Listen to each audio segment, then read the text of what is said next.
Under the glow of neon lights in Japan's largest cities, a strange kind of romance has been flourishing for decades. Boyfriends for hire. Human connection is their business, and business is booming. Today, we're peeling back the velvet curtain on Japan's hottest host clubs. A bizarre world where every smile, laugh, and glance is choreographed and priced. We're exploring how these clubs operate, the different roles hosts play, and the surprising group of women who are blurring the lines between fantasy and reality, and picking up the very hefty price tag. That's what you're in for today on Impolite Society.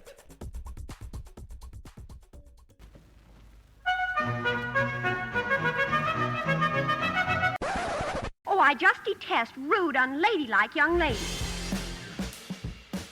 I hope you don't mind me being a tad rude. I myself am strange and unusual.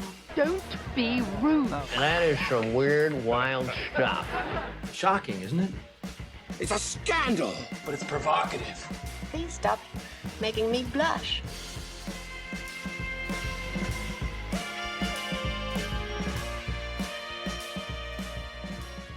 Welcome to Impolite Society. I am Laura.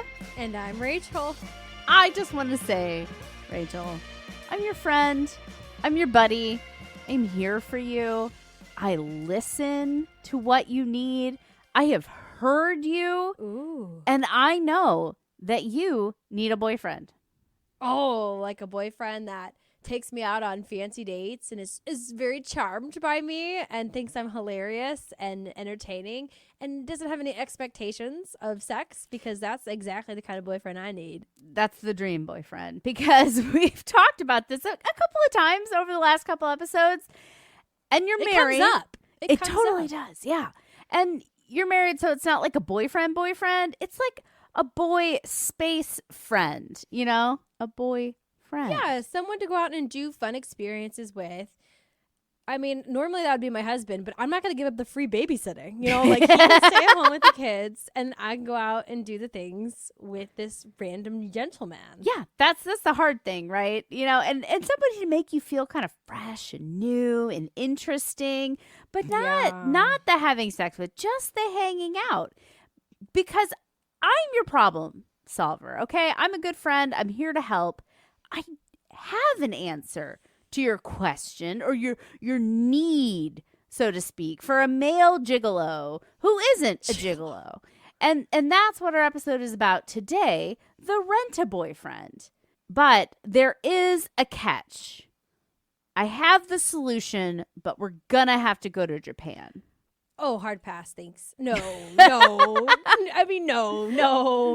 And I say this with like the best of my heart, like the best intentions, is I would not do well in the Far East. Like that's just not, they would not want me there. I'm too big. I got too big of a mouth. I got too big of energy. I'm too loud, and I'm too big boned. Let's say it plainly.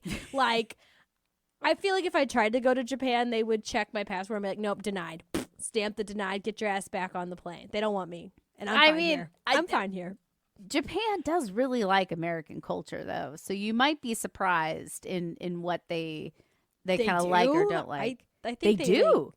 I don't think they like foreigners at all in Japan. Well, I mean, I don't know about foreigners, but they like American culture. So it might end up better than you think.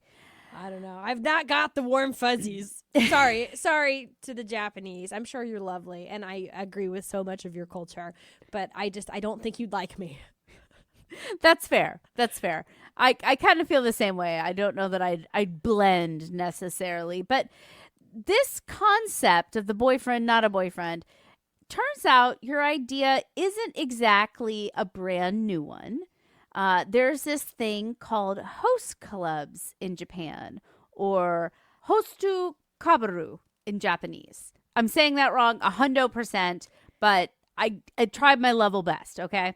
And that's hard because, like, the Asian languages with the inflection. Very different, yeah. I had a Chinese roommate my freshman year of college, and she would say something, and I would swear I was saying the exact same thing as her. And she'd be like, no. She's like, nope, wrong. You're so wrong, and you're so fat. Just stop. So, Hosto Korabu. These are nightclubs.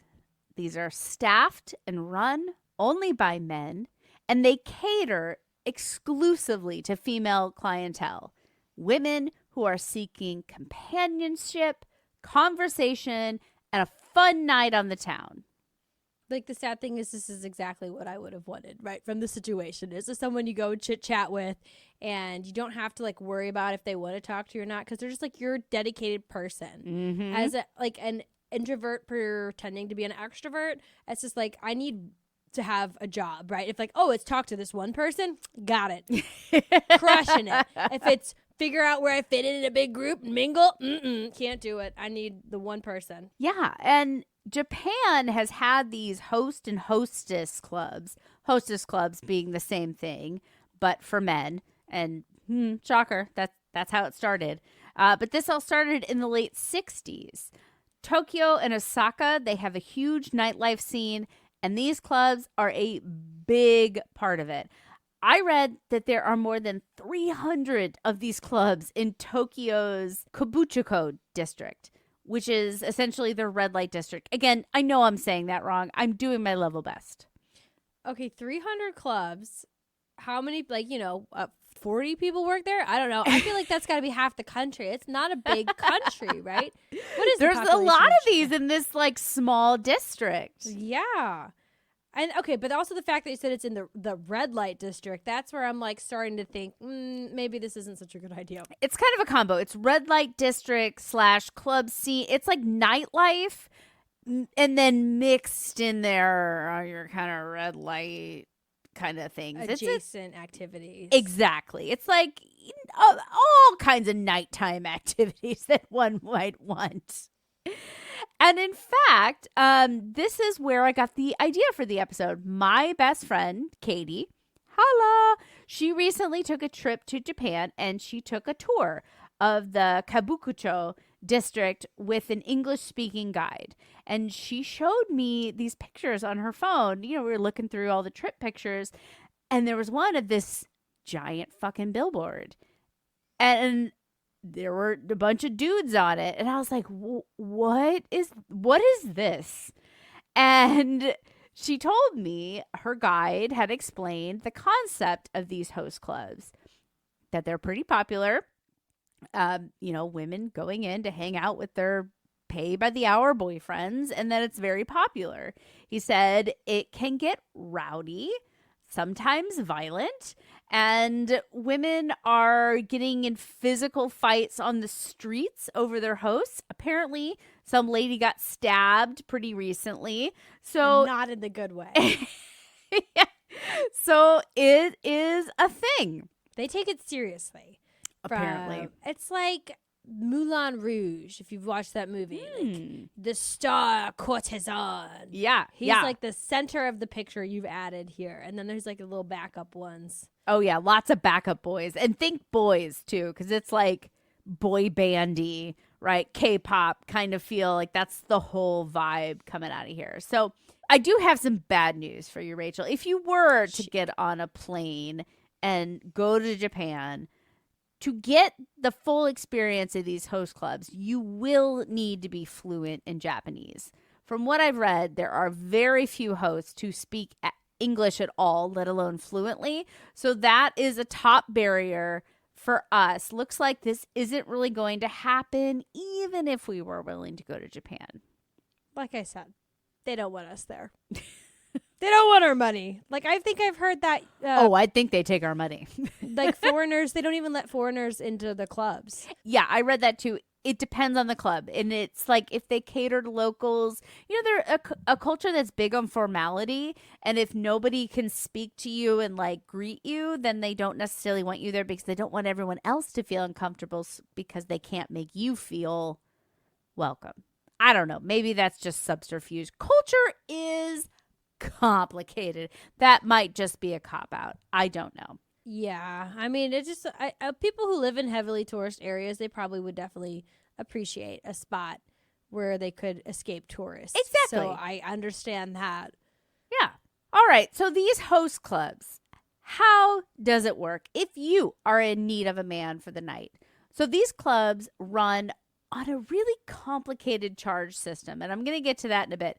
But first, you have to pay to get in the door, which is essentially your first hour. So think of it like a cover charge, right?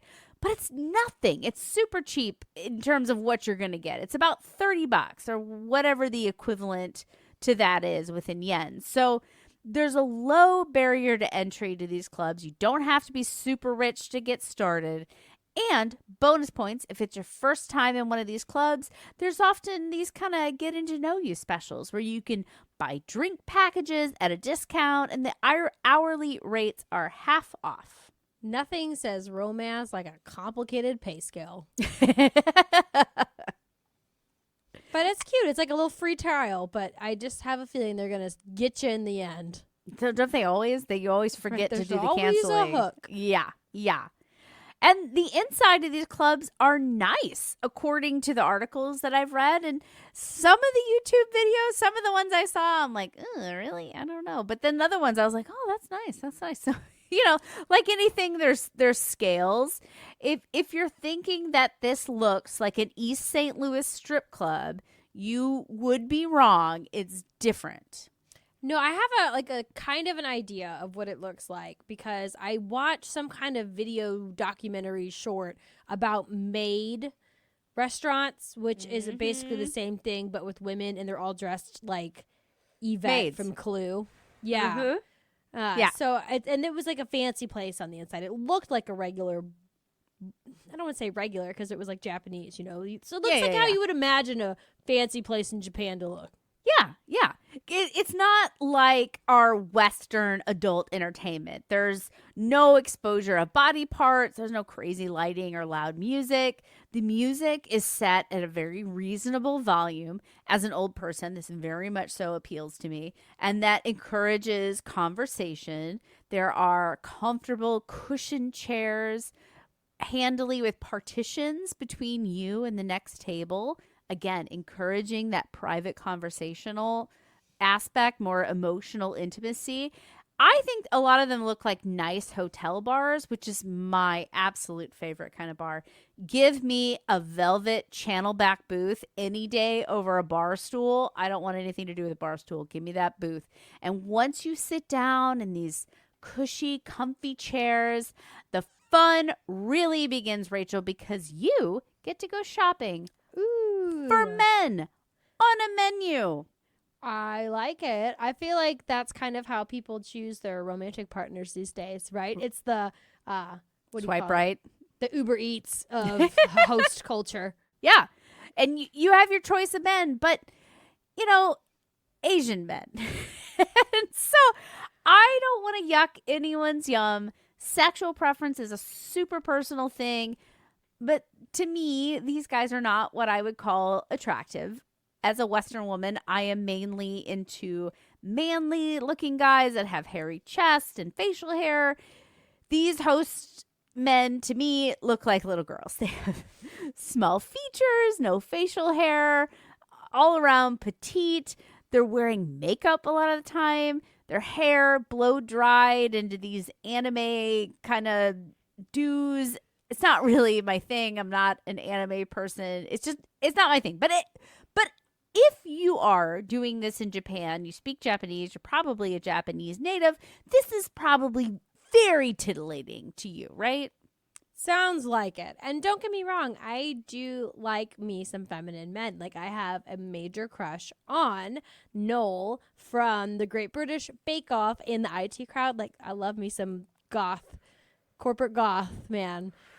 But this is, they don't really do it. The pictures I've seen, the menus I've seen, these aren't really doing it for me either. Like you said, they look very, very young. They do. Which, based on other things I know about Japan, seems to be a trend within the culture. At least it goes both ways, right?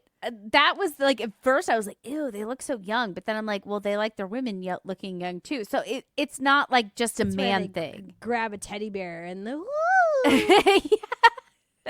Apparently, that's what they like across the board, male or female. That made me feel a little bit better about it, that it wasn't, there wasn't a gender gap there. It was kind of across the board. Just everybody's infantilized. Exactly. Because at least you're going to do it. You're going to level the playing field, I guess. Well, So- if all the girls are little girls and they want to date little boys. Exactly.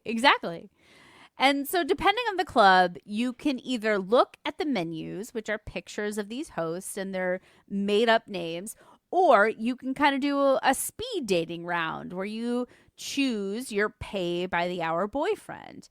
And you can chat with each of these hosts for, 10 to 15 minutes. And at the end of the hour, your first hour, you're going to have to choose who is going to come to your table for some fun.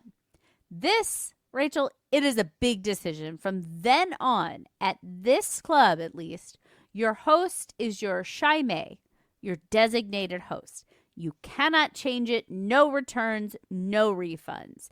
And not just for your visit. This is forever at this club. And thinking about the business model, I think that this is smart. This way, the management, they can avoid all of these host boys fighting over clients, sniping, stealing, all the drama that could come with that. And it also, I think, really encourages hosts to work hard because once they've been chosen, they've got to make it pay. Yeah, this seems like too much of a commitment, right? Like after an hour, you got to pick somebody and you can never switch. Like, what is this? Love is Blind? Like, this is insane. 90-day fiance? But I mean, honestly, okay, so I see the point you're making. But then if you didn't like your host, wouldn't you just go to a different club? And then that club loses all of the money that you would have had? So wouldn't it make more sense? Thus the incentive for them to work really hard. Yeah, but wouldn't the owner of the host club want you? Then they get keep rid you of them. there? If they're people who can't like snag a fish, boom, out, gone. Oh. We don't want you here. But in the short term, I feel like you could have just given them somebody else. Yeah. It's just I'm not going to worth the chalk that up drama. into cultural differences, I guess. But I did think the same thing. I'm like, oh, The that's a lot of customer is not commitment. always right yeah, in Japan. Apparently. But these guys, they really do work hard. This sounds like truly awful work to me. I would not want to be any part of this. So these guys, they don't just light your cigarettes, pour your drinks, and smile at you. These hosts, their job is to become your dream man, or at least try to. So they are studying their customers. They are looking at what she likes, what she doesn't like. He has to become what the customer is looking for that night, whether that's kind of a good time guy that wants to laugh and have a good time, a sensitive ear, or kind of something in between. He is 100% responsible for her enjoyment at the club, and his behavior alone is what is going to determine if she will be back. So hosts are careful in how they interact with their customers. Making conversation is the most important part of the evening, making that bond. Like, I'm sure it's hard. I'm sure there's a lot of work that goes into it. But in my head, I am also hearing those really cheesy cliche lines that people say in all of my Netflix reality dating shows, that they're just like, wow, I have never had this connection with you before. Wow, or with anyone before. You're really special. You get me. And I just like imagine it's just those same repeat lines and everybody just projects onto them what they want. I thought the same thing. I mean, looking at videos of these guys, I was like, really? Really? People fall for this? But they're master conversationalists. Yeah. That's the concept. I've never felt this right? way before. Their job is to give that perfect boyfriend experience that makes you feel special, makes you feel sexy and wanted. But most of all, their job is to be a boyfriend that needs you to buy him expensive drinks. The worst kind of boyfriend. Like, oh my gosh. She's like, you got the tab, right? You're picking this up, right? I'll get you next time. I'll Venmo you. Sure.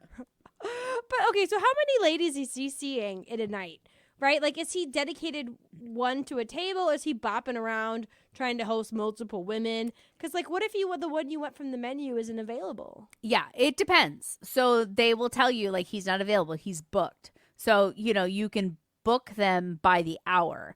And, if you come in on a first time, you might only book them for an hour, but you have regulars that will book them for 2 or 3 or 4 hours, and so if he's not available, they'll tell you he's not available, and you'll have to choose a different one from your menu. Oh, okay. So you can't just be like, oh, let's set up camp here for an hour. Yeah, but I mean, they might pop around to different tables throughout the night. Or like if you could wait. Yeah. If you're buying drinks, I'm sure they let you do that. Oh, yeah, absolutely. But honestly, it doesn't sound so bad of a job, right? It's like sitting and chatting with people. I feel like it's kind of like what waitresses and bartenders already kind of do, right? They sit there, they chat, they become a listening ear, all just to get that sweet, sweet dollar at the end in the form of a tip. Mm-hmm. I mean, at least in this club, it's like you're a personal bartender. Yeah, it's a very one-on-one service. So these hosts, they have a really good incentive for you to buy more drinks, and specifically to buy the good drinks, and that is commissions. Your host is paid based on how much you spend while you're there. Your hourly rate, even though it goes up every hour you stay, it's kind of like the first hour, half hour is half off. It goes higher and higher and higher.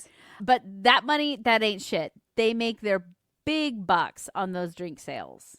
So it is kind of like being a bartender, right? The bigger tab you get, the bigger tab tip you run up, the bigger tip. And so this is how host bars make their money. It's by convincing women to pay huge sums of money on alcohol. I'm talking massively marked up booze that is then marked up even higher because they're like, oh, we can put it into this custom bottle that's like a unicorn or a teddy bear or some, cutesy shit that Japan is into. Oh, yeah. And also, no drinks sold by the glass. It is by the bottle only. Which I think is also kind of a smart business tactic, right? Because if you drink your bottle, it takes you too long to drink your bottle. Oh, now you're in your second hour, might as well get another bottle. It's not like, oh, I'm going to drink one drink and be out of there. It's all about getting to draw out the experience. Absolutely. But immediately I was like, this is where I'm out. I mean, I like to drink, man, but by the bottle? I mean, maybe wine or champagne, I could draw it out for a while, but hard liquor, oh my God, I would be barfing so fast. I mean, is the host drinking any of this as well? I'm assuming that they are a bit. Yes. They are drinking a lot.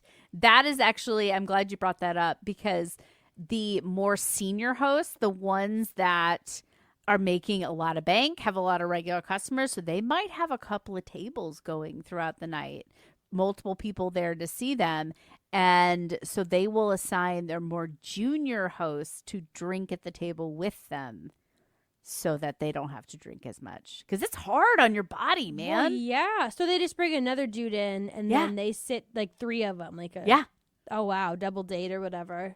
Yep. So and it's all just to get that FaceTime. Yeah. And then, he'll take a shot. He'll take a shot. He'll take a shot. So you don't have to split that bottle. You'll third that bottle. Oh, wow. Yeah. And the markup on these bottles is absolutely huge. What would be a $10 bottle of vodka will cost you over $100. And again, whatever that is in yen. So a bottle of champagne, which is the host's beverage of choice because it is the most expensive, can run up to insane prices, but your cheapest options are like over $1,000. What? Yeah. For champagne? Yeah. And the coup de grace of the host world is this champagne fountain or champagne tower where the customer will pay for this spectacle of, bottles of champagne poured, and that goes down into the glasses. Mm-hmm. Yeah. And it's all to show her host how much she cares for him. I cannot even wrap my head around the amount of money these women have dropped here. I watched one video where they said this woman spent $16,000 in a month. Again, the U.S. equivalent, $16,000. So whatever that is in yen, like millions. I mean, make that paper, parody boy, I guess. I feel like that's what I would be saying if the roles were reversed. No, I wouldn't. I'm too much of a fuddy-duddy. But I want to say good for you. You sound Officially. hesitant. Officially. That's my on-paper statement. And of course, this is just the starting off point because this relationship does not end when you leave the host club for the night. At least that's not the business model. You need to exchange your digits because he is going to want you to come back. He's going to send you messages inviting you back. He'll remind you, oh, you didn't finish your last bottle and I'm saving it for you and I'm thinking about you and I'm just wishing you come back to see me. Basically what he's doing, he's collecting a harem of women to lure back to the club to spend again. And I was kind of on board with this up until now. Like, I get it. I get the need for human connection, but like, dear God, I do not want another person to text. If somebody was blowing up my phone, instant rage quit. Yeah, but what if they were really nice? Like, oh, I really Hope you're having a beautiful day. I hope you're having a beautiful day. I'd be like, I no, bet you you don't. look Bye. really beautiful today. I don't. Bye. That's really nice of you, but you can't see my hair because there's a door. That's a solid 30 Rock. I've been watching it again. Good for you. Like every 6 episodes, I'm like, I'm watching 30 Rock again. So the amount a host makes per month, it can vary wildly. It's based on his popularity, his location, how generous his ladies are feeling that month, and what services he will provide. On the low end, you're looking at about $1,500 a month. Not really enough to live on, Not in a big city. Nope. But the most popular hosts, the ones with these huge fucking billboards, can make up to $50,000 a month. So it's kind of like podcasting, right? Right? Because you got your big shows that make buku bucks, and then you got your sad little indie podcasts that just scratch along. Spending their own money. They're buying the girls drinks rather than them buying them drinks. Exactly. I think podcasts like that would maybe need some better clientele. Then maybe the clientele needs to step up a little bit and make these hosts know how much they're appreciated. So as you can imagine, this is a popular thing to try your hand at as a dude in Japan. Just like podcasting. Too true. The average host is about 18 to 25 years old and has failed for whatever reason at finding a white-collar job, or they don't want one. I think this makes sense. If you think you're smooth with the ladies and you can make a fucking fortune, who wouldn't give this a try? But most of these people, they fizzle out shortly after not making much money because, truly, it's not an easy gig. Yeah, the toxic part of me thinks that I could do it. Sit down, talk to somebody, make them. I feel like that was my job when I was doing corporate features, right? You just sit down and make somebody feel special. Mm-hmm. Yeah. But I think that where I'm lacking is just the general attractiveness. I don't think that to be professionally a professional dater person. Professional dater person. No, I would not have made the cut, unfortunately. I don't know. I think men's bar is lower than we think they are. Well, I'm sure it applies here too. It's just more about. It's about like how they can make you feel great because Right. some of these guys, I mean, the attractive scale is a little bit skewed for me, right? Because it's not really my thing. You're trying to read in a different language. Exactly. But there are some people I'm like, no, that is specifically like weird. I don't know. I don't think You got to niche down, just like podcasts. Maybe that is it because there's one guy that made like the most popular host in Japan right now, and I'm like, you look like Michael Jackson. It's very, very strange. So maybe that's where they want to see him. Maybe you gotta get a gimmick, right? Like Gypsy. You gotta have the hook. So aside from guzzling drinks until the clubs close, the inherent risk of alcoholism that comes with that, love bombing women via text all day, what else does being a host entail? Well, that depends on the host. So now we got to talk about prostitution in Japan. Is it legal? Yes. And also no. So the Prostitution Prevention Law of 1956 in Japan says that, quote, no person may either do prostitution or become the customer of it, end quote. But its definitions are loose. It does not lay any punishment out for these violations, and somehow prostitution in their law books is defined as, quote, sexual intercourse with an unspecified person. What the fuck does that mean? I mean, good thing I only hoard up for specified people, right? I have no idea what that means. Is that just intercourse with any unspecified person? I don't know. I think it has something to do with like unknown person. It makes no sense. So no hookups, apparently. It's fucking bizarre. But apparently nobody really cares what the definition is because sex work is super legal. You see them all over the places in the red light district. They have their own little gimmicks, like soaping you up before the act, like little costumes, like the maid things, like you were talking about, like a maid or like a health spa, all this different kind of stuff. I learned a lot more about Japanese brothels than I wanted to while doing this research. Yeah, it's kind of nuts over there in regards to this. Yeah. So if it's not illegal to be a male prostitute, are these guys just banging all these women inside the club? No, because it doesn't make sense for them to do that, at least not right away. So these hosts know that the chase is what these women are looking for. So they hold it out, right? The longer they can hold out, letting the woman pay for the privilege of his manhood, the longer these women are going to show up to the club and buy drinks. Yeah. And so he is not letting you buy the milk at the first visit or even the second. You are going to have to work up to it. They're giving him the old Anne Boleyn move, right? You say no enough, and suddenly you're the queen of motherfucking England. Or the king of the host club in any case. Yeah. And not all of them sell sex, or at least I don't think that they do. This is kind of a shady world, and Japan is a culture that is not known for its direct communication. So I didn't really get a clear answer on that, but my impression is that not everyone sells sex in this profession. And if they do, they don't do it all the time with every customer. It's kind of a case-by-case basis, though I'm sure that there's the ones that are doing this at every conceivable opportunity. So it's a spectrum.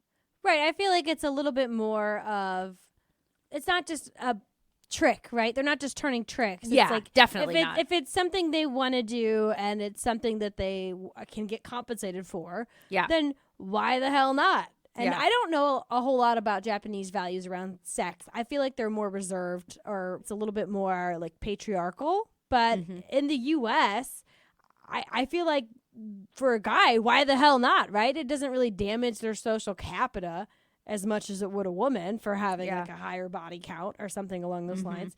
So why not sleep with the person if you like her and she's paying you? Yeah. I mean, if you can get it up, why not go for it, right? Yeah, I don't see what you would lose other than, you know, what is that like youth group thing where they stick the Band-Aid on you and they pull it off and they pull it off and they pull it off? Did you ever have to do that? No. It's like they give you a piece of sticky tape and the more you stick it to different people, the less sticky it gets. And it's like their analogy for being like sex becomes less special the more you do I it. never did that one.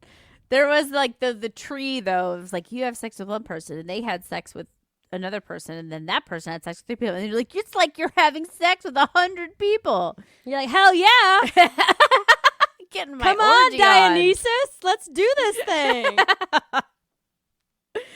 So, but this sexual transaction, it will always take place outside of the club because these clubs have a no touching policy, at least not sexual touching. So there's like a hug, hand holding, all that PG stuff. Handshake. That's fine. Handshake. Yeah, that's fine.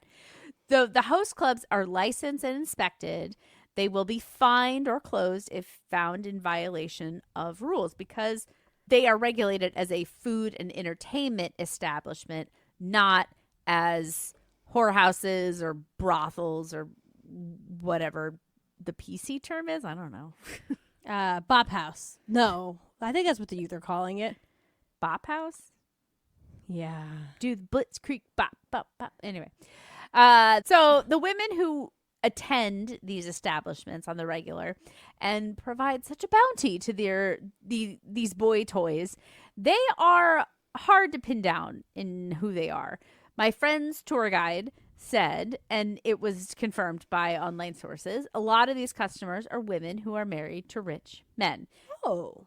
Yeah, to me, 100% tracks. Lonely, older, rich women looking for some company. Their husbands are ignoring them.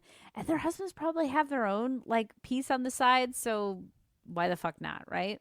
Yeah, it's really giving, like, old school royalty, right? You're marrying for the social benefits, and then you're doing your own thing on the side. Marriage in name for political gain. Yep. But the next class of customers is a little bit harder to wrap your brain around. According to several sources, about 50 to 80% of the host club's customers are sex workers. Ugh, that's so many percentages. And I can kind of see where this might be coming from. Or I can kind of see where this might be going. Okay, so this is the time in the episode where things get a little bit dark. So at first, when I saw this, and multiple places, like this is not something I pulled out of my ass. Like this is across multiple different things that this is the majority of their customers. And it made no sense to me. Why would female sex workers be using their hard-earned money on another sex worker? You spent all night selling your body, being fake, pretending to actually like blowing randos that are covered in soap. And then when you're finally off work, you can be yourself and use your body how you want to. You choose to engage in a sham relationship where then you are the one being used for money. And I was like, is this an abuse? Is cyclical kind of thing? Everybody just wants to be loved, man. You spend so much time having to focus on others' wants and needs that, like, maybe it's just nice for someone to pretend to like you for who you are. Yep.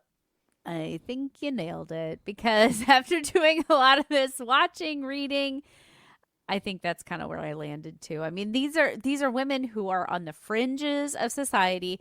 Sex work, they do, it's legal, but it's not scandalized like it is in the West. Like you would be like, disowning your daughter or anything. But it's not a prestigious job. They probably feel bad about themselves, about their work, their place in society. They don't have time to go out clubbing with their own friends.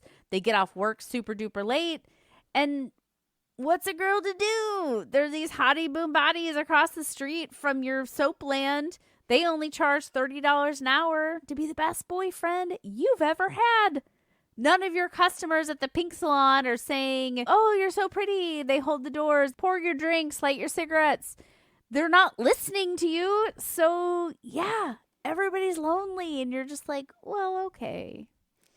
I could definitely see the appeal. I imagine it's hard to hold down a partner when you're doing that kind of work. Mm-hmm. Not just because of the ick factor that somebody might get, but like you said, the hours are odd. Yeah. And also, you walk out, I feel like it's a part of, I don't know what to say. Are strippers sex workers? I don't know. I think they are. They may not be having sex, but they're in like the realm of sex. Yeah. For a while, I went down like the stripper TikTok, right?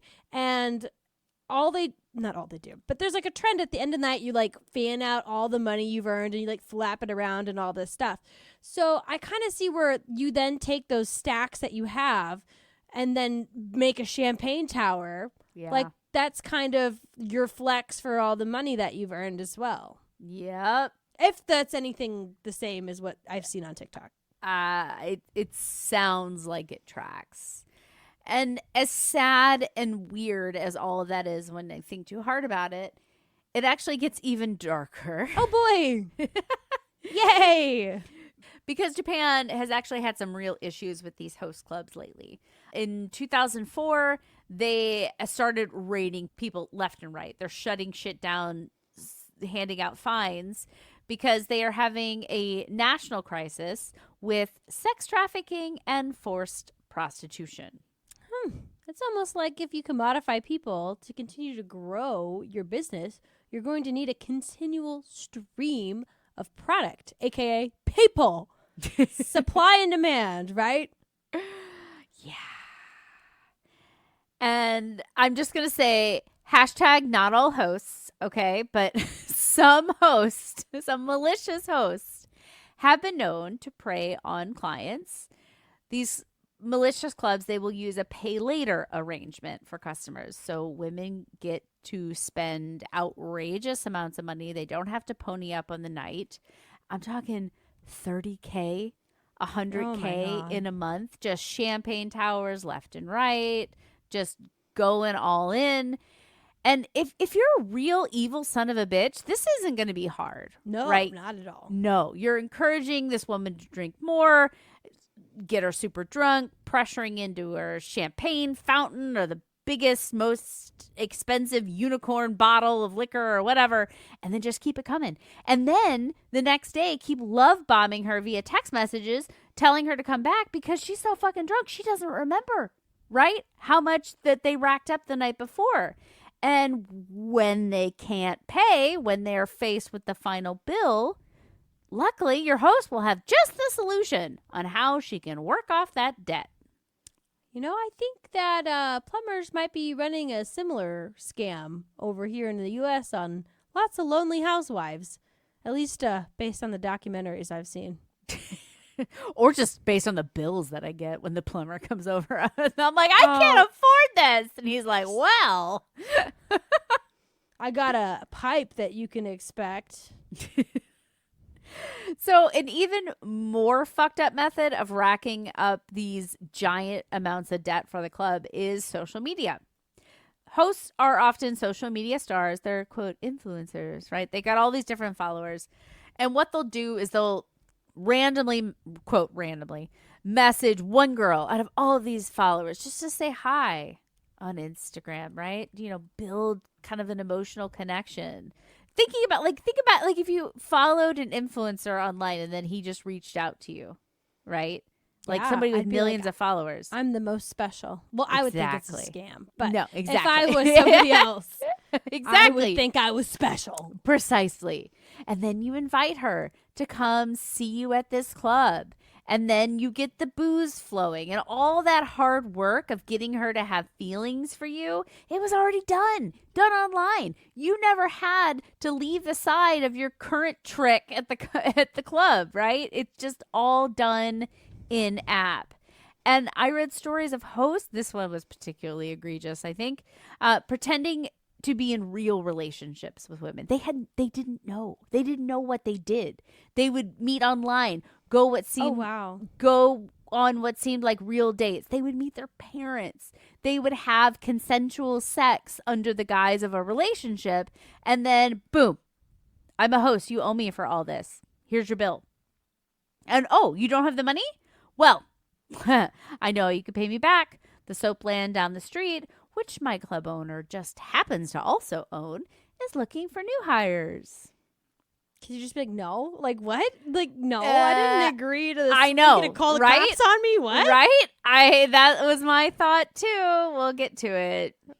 But yeah, this sounds like a lot like a plot from the TV show Harlots that I watched a few years ago, which is about prostitutes in 1700s England. So not a lot has changed. And, you know, I'm going to guess I would put money down that this same grift was being ran in Babylon back in the day. So humans, man. Doing the same shit. Different numbers on the year, but we're all doing the same shit. Right. And some of them will also take important documents like people's IDs and their insurance cards, passports, as kind of a ransom until they are paid back, and further coerce these women into sex work. And to make it even sadder, activists say that all of this got so much worse after the COVID restrictions. They were lifted in 2023. Lonely people who've been shut away for ages were looking to have a good time. And so it got really, really bad. And the victims, they are hesitant to go to the authorities. Like you said, go to the cops or their parents or whatever else, because it's really fucking embarrassing. Right. Mm-hmm. And my thought with all this extortion, I have to think the Yakuza is involved somehow. I saw it mentioned a couple of times in my research, but it was really in passing. Like, nobody really seemed to care. This was all part of organized crime and human trafficking on a mass organized scale.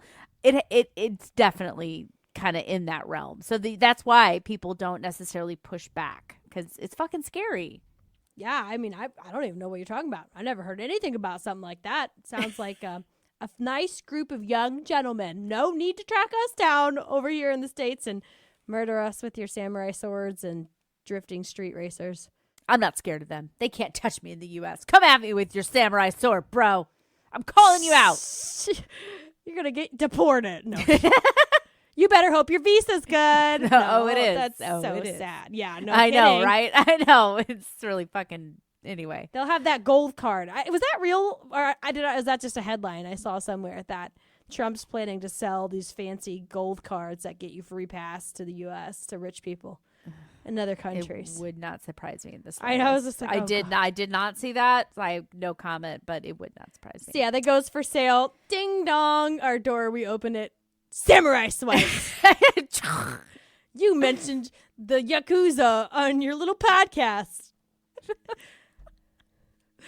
So when it comes to the sex worker thing, is it that most of these clients were already sex workers, or the debt forced them into sex work and then they keep coming to see their men? Chicken or the egg? Nobody knows. Either way, it's really fucking depressing. They're like, how could you? I have an idea for how you could pay back your debt. And she's like, use my data engineering degree to compile a flow chart, or I don't know, pivot table of your client's information so you can. And they're like, yes, get this girl behind a computer, make her do payroll or whatever. And like I said, I watched a fair amount of YouTube videos, and seeing these men at work, I thought it was really gross. These hosts, even the ones that are considered, at least I think they're considered on the up and up, not trying to traffic anyone, they really put the pressure on. They communicate outside the club with these daily messages, calls, pictures. Seems all romantic at first, but it has this subtext of come back, come see me, let's hang out. Don't you want to see me to be the top spot at the club? Don't you love me? And this is where I absolutely am lost, because who likes being around salespeople? You know, nobody's like, oh, let me call in Midtown Home Improvement just to like have some company this afternoon. It's like, then they come around, I'm like, get off my stoop, you vampire. I am not welcoming you in. Yeah, I thought the same thing. It seems like such a hard sell. I think there has to be some cultural aspects at play that I did not get, because there was a lot of commentary in these articles about the kind of messages that they would send. And being an American who says what I think pretty much 24/7, I cannot conceptualize a world where I don't think what I say 24/7. It was confusing, but the impression of the commentary was that there was a lot of pressure, even though the messages looked a little tame to me. I think there's also something there about taking care of your host. There was definitely something wrapped there. Like, you want him to succeed and make more money than anyone else, because his success as a host means that you also have some prestige. But again, I feel like that was kind of lost on me as a foreigner. I don't know. Yeah, it's like your little sugar baby can't be walking around looking like trash. That's just embarrassing for you. This reflects poorly on you. Maybe that's it. Maybe it's because I'm a woman. Like, I just don't understand. Like, what? You want to support your what? I don't know. Very, very different.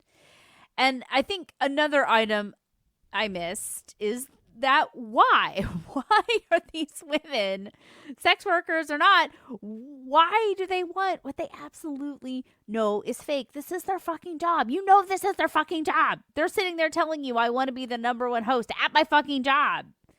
So one of the theories was that Japanese culture is really big on putting on a brave face. It's a concept called gama. And that concept is enduring the seemingly unendurable with patience and dignity. Basically, it's that no matter whatever happens, you act the same. If your life is falling apart, big fucking deal. You are not allowed to act any differently. And not just to any stranger. This is including your closest family and your closest friends. So with the influx of Western ideals, Western romance, Japanese women starting to realize that maybe they could let out all this emotion. Maybe not with a proper Japanese man that you'd like to marry, but if you can pay by the hour for raw emotion with some sensitive man who will listen to you and not judge you for not being gama, maybe that's worth that insane price tag for you. Yeah, I could also imagine that a woman's role in their culture too, like it is ours, is to be the support person. So if you're the one that's holding it down for everybody else, or you're the one that's supposed to be supporting your partner in the relationship, yeah, it might be nice to be able to go out and have that attention poured on you for a change. You nailed it, because another theory was the role of women in Japanese society. So Japan, it's pretty misogynistic. I'm not going to go on that rant, but I can safely say that culturally, the status of females in Japan is below a male. And you can't argue with me. It's what all the fucking scholars say, not just this rando on the internet. So that ability, like you said, to turn it on its head and to be the one in charge, or be the one who can express the emotion rather than supporting the people around you, being the one that's calling the shots, that's a bit of a power trip. And I can see how women could go for that. Yeah, definitely. Even the annoying messages can then be flipped to be like, oh, look how much this little man needs my cash, man. Yeah. Like, maybe I'll throw a few more champagne showers his way if he just degrades himself with a few more sexy photos and groveling a little bit more. Yeah, yeah. And then, of course, there is also the overall issue of loneliness. So Japan's population is getting smaller. Dating is really hard. Apparently, nobody knows how to talk to each other. No one is boning. And human connection seems to be at a premium, an insanely expensive premium that people are willing to pay. Right. It seems like they've commodified all the human parts of life, right? Because everybody works so much that they don't have time to support these other parts of themselves. So instead of their human parts, not their just corporate parts. Yeah. They just, instead of having friends, I'm sure they have some friends, but like you go to a place and you pay someone to talk to you. Or when you're horny, you go to a place and you pay a lady to cover with you in soap and then have sex with you, or whatever happens in the soap place you're alluding to. It's just like those pieces, they not only pay for, but the things that I've read, they prefer it because there's less risk involved, right? You don't have to put in the work. You just go out and get your needs met by employees. You just employ people to do things for you. Dude, there was a whole nother rabbit hole that I went down this research, not just renting a boyfriend, but renting parents. I was going to say, like, that's the next thing. Rent a dad to be like, I'm proud of you. Yeah, that is 100% happening. Oh no, that's sad. It's so sad. Ugh. So another article I read made a really good point about this whole sex trafficking, forced prostitution thing. Stories that are out there in the press, they put women in this role of helpless victim of absolutely terrible men.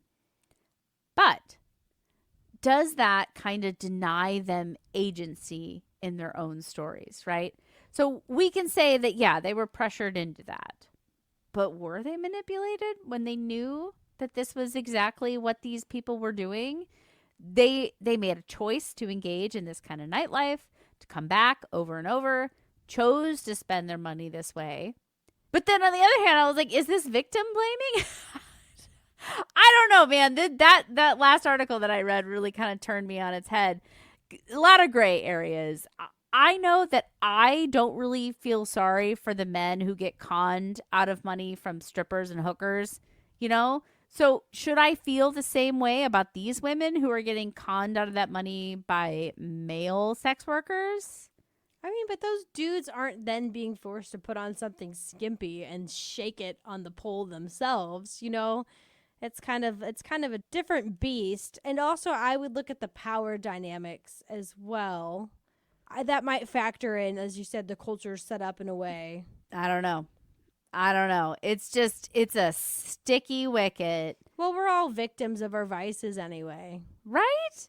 And I mean, I don't know. Just maybe stay away from host clubs, or at least stay away from dumping your whole paycheck at one. I don't know. Just like understand that what you're buying is a commodity, right? You're buying something. You're not making a relationship.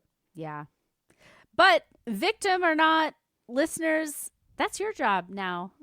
Determining these things, thinking the big thoughts on what this means about culture, about the dynamics of men and women, about the loneliness that's just abound in the world. Is this our future in America? Are we going to be renting boyfriends and dads and the whole kit and caboodle? We're already commodifying our personalities. Look at influencing. Yep. It's just our labor isn't going to be the thing that's worth anything anymore. It's our humanity, guys. So buckle in and get ready for it. It's the next. Hopefully you have good personalities. Unlike Here we us. are. We're trying to get a jump on it by having our own personality. Unlike us. We're not going to cut it in the new world. Apparently not. We're not sexy enough. I need to get some soap. Oh, I meant like our pot. We're not like we can't get enough corporate sponsors or whatever. That's what I mean. We're not sexy enough. We got to cover ourselves in What's soap. a podcast? I mean, we have a YouTube channel. The listener doesn't already. They don't know. We already are covered in soap. Hi. How's it going? Don't talk to me like that. All right. So go out, my little socialites. Think on this one. Let us know what you think. Would you pay for this? Have you ever been to one? Let us know. I kind of would do it once. Oh, I'd totally do it once. 100%. Just $30 to get in the door? see. Fuck yeah, I'm going to do it. Get my Duolingo out. I'm going to learn Japanese. I'd fucking do it for an hour or two. Absolutely. But then I'm like, no, I'm good. Thanks. Yeah. Well, I'll be like, new phone. Who dis? New teddy bear. Who dis? Well, anyways, be sure to let us know. Subscribe, leave a review on whatever podcast app you're listening to. Leave us a comment on YouTube, or of course, send us a message at rude@impolitesocietypodcast.com, or the link in the show notes to send us an anonymous text message. You know the drill. Until next time, may your champagne towers floweth over and your boys be pretty and hairless. And always remember, keep marching to the beat of your own drum. I don't want my men to be hairless. I want my animals to be hairless. Like, that's underrated. Ooh, that's far more preferable. Yeah. Hairy men, hairless pets. Yes. Hairless dogs, hairless pussies. All the hair on your pussy and on your man. Bring back the bush, man. Why do all the messages have to come back to me saying, bring back the bush? I feel like I say that a lot. Hey, I heard it's happening. Good. Give me that bush.